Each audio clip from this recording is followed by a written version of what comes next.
انسان کی چار بڑی غلطیاں۔ الحمدللہ وکفی والسلام علی عبادہ الذین اصطفی اما بعد فاعوذ باللہ من الشیطان الرجیم بسم اللہ الرحمن الرحیم ومن اراد الآخرة وسعى لها سعيها وهو مؤمن فأولئك كان سعيهم مشکورا۔ جو انسان آخرت کا ارادہ کرے اور اس کے لیے کوشش کرے جیسے کوشش کرنے کا حق ہوتا ہے، تو اللہ تعالیٰ ایسے لوگوں کی کوششوں کو قبول فرماتا ہے اور فرمایا کہ انی لا اضیع عمل عامل منکم من ذکر او انثی، مرد ہو یا عورت میں تم میں سے کسی کے بھی کیے ہوئے عملوں کو ضائع نہیں کرتا۔ جب اللہ تعالیٰ اتنے قدردان ہے تو انسان کو چاہیے کہ اپنا رخ سیدھا کر لے اور پھر عزم صمیم کے ساتھ قدم اٹھائے، کیونکہ کسی بھی منزل پر پہنچنے کے لیے ان دو چیزوں کا ہونا شرط ہے۔ اگر رخ ٹھیک نہ ہو تو انسان کبھی منزل پر نہیں پہنچ سکتا، اور اگر رخ تو ٹھیک ہو مگر انسان قدم ہی نہ اٹھائے پھر بھی منزل پر نہیں پہنچ سکتا۔ اگر انسانیت کی تاریخ پر غور کیا جائے تو یہ بات اظہر من الشمس ہوتی ہے کہ انسانیت کو کئی فتنوں اور آزمائشوں میں سے گزرنا پڑا۔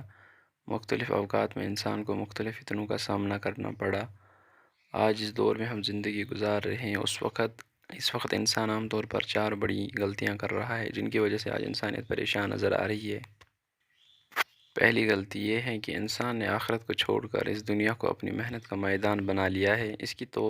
اس کی توجہ آخرت سے ہٹ کر دنیا کی طرف زیادہ ہو رہی ہے، جبکہ دنیا ایک عارضی جگہ ہے جہاں کی خوشی اور غم دونوں عارضی ہے۔ ہم دنیا میں آخرت کی تیاری کے لیے بھیجے گئے ہیں، اس لیے ہمیں چاہیے کہ ہم آخرت کی تیاری کرتے رہیے۔ دنیا کی زندگی تو جیسے کیسے ہیں گزر جائے گی، خوشی میں گزری تو بھی گزر گئی، غمی میں گزری تو بھی گزر گئی، چکنی چپڑی کھا کر گزری تو بھی گزر گئی، روکھی سوکھی کھا کر گزری تو بھی گزر گئی۔ دیکھنا یہ ہے کہ آخرت بھی بنی ہے کہ نہیں بنی۔ کسی نے خوب کہا، یہاں ایسے رہے کہ ویسے رہے، وہاں دیکھنا ہے کہ کیسے رہے۔ یہ بات تو سمجھ آتی ہے کہ جو انسان غریب ہے، جس کے گھر میں کھانے کو روٹی نہیں اور فاقہ کی حالت میں ہے، وہ اضطراب کے عالم میں ہے، وہ تو دن رات دنیا کی فکر میں لگا ہوا ہے، مگر ایک امیر آدمی کیوں اس کے پیچھے لگا ہوا ہے؟ وہ بھی 24 گھنٹے دنیا کی سوچ میں لگا رہتا ہے۔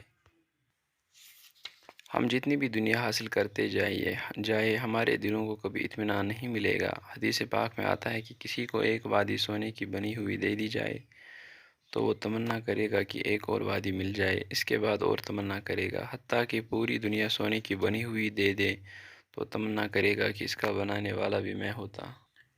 دنیا کے سونے اور چاندی میں یہ کیفیت نہیں ہے کہ یہ انسان کے پیٹ کو بھر سکے۔ یاد رکھے کہ انسان کا پیٹ دنیا میں کبھی نہیں بھر سکتا، اسے تو فقط قبر کی مٹی بھرے گی۔ انسان کی دوسری غلطی یہ ہے کہ انسان نے روحانیت کی بجائے مادے کو اپنی محنت کا میدان بنا لیا ہے۔ مغرب کی دنیا میں آج مادے پر اتنی محنت ہو رہی ہے کہ انسان سن کر حیران رہ جاتا ہے۔ امریکہ میں مادے پر محنت کرنے والوں کی کثرت اتنی ہے، اگر کسی یونیورسٹی میں 50,000 طلبہ ہو جائے تو اسے بڑی یونیورسٹی سمجھا جاتا ہے۔ اب بتائیں کہ ایک یونیورسٹی امریکہ کی 75,000 طلبہ پڑھ رہے ہیں، اور یہ سب کے سب مادے پر محنت کرنے والے ہیں، قرآن و حدیث پڑھنے والے نہیں۔ انسان تو خلا میں بلیک ہولز بھی دریافت کر چکا ہے، جو شہاب ثاقب کو اپنا ایک ہی لقمہ بنا لیتے ہیں، بلکہ وہ کہتے ہیں کہ اب تو ہم مریخ پر جا رہے ہیں، اور واقعی آپ آئندہ چند سالوں میں سنیں گے کہ انسان نے مریخ پر قدم ٹکا لیا ہے۔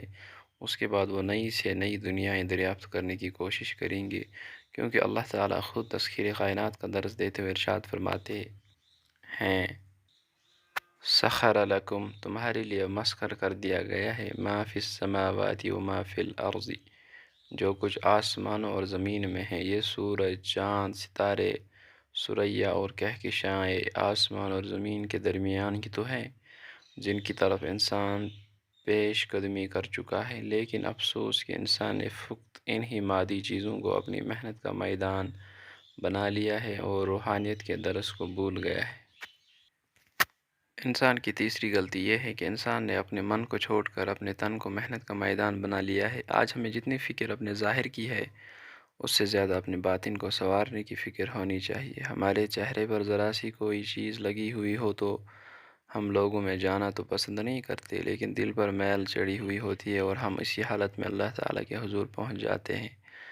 ہمیں پرواہ ہی نہیں ہوتی کہ وہ مالک الملک ہمیں کیا کہے گا۔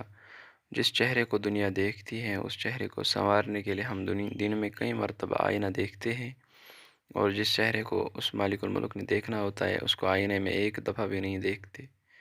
منہ دیکھ لیا آئینے میں پر داغ نہ دیکھے سینے میں، جی ایسا لگایا جینے میں مرنے کو مسلمان بھول گئے۔ ہمیں دل کے آئینے کو چمکانے کی ضرورت ہے۔ حدیث پاک میں آتا ہے کہ بے شک اللہ تعالیٰ تمہارے جسموں کو اور شکل و صورت کو نہیں دیکھتے، بلکہ وہ تو تمہارے دلوں کو اور تمہارے اعمال کو دیکھتے ہیں۔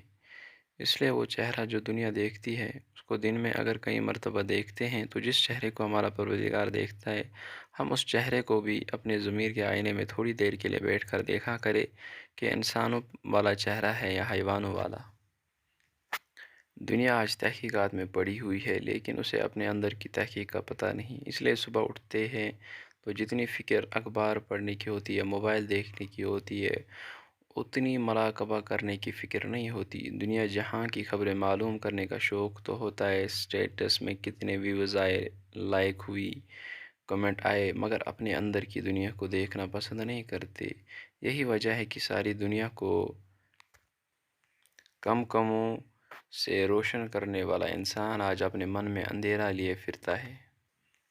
کسی شاعر نے کیا ہی اچھی بات کہی، ڈھونڈنے والا ستاروں کی گزرگاہوں کا اپنے افکار کی دنیا میں سفر کر نہ سکا، جس نے سورج کی شعاعوں کو گرفتار کیا زندگی کی شب تاریک سحر کر نہ سکا۔ انسان کی چوتھی غلطی یہ ہے کہ انسان نے اپنے دل کو چھوڑ کر اپنی عقل کو محنت کا میدان بنا لیا ہے۔ سائنس، ٹیکنالوجی، کمپیوٹر اور باقی تمام علوم جن کا تعلق انسان کے دماغ کے ساتھ ہیں، ان تمام علوم کا مرکز و محو عقل ہے۔ آج دنیا میں ان علوم کا توتی بول رہا ہے، جس سے صاف ظاہر ہے کہ عقل پر محنت ہو رہی ہے، لیکن عقل ایک کمزور بنیاد ہے۔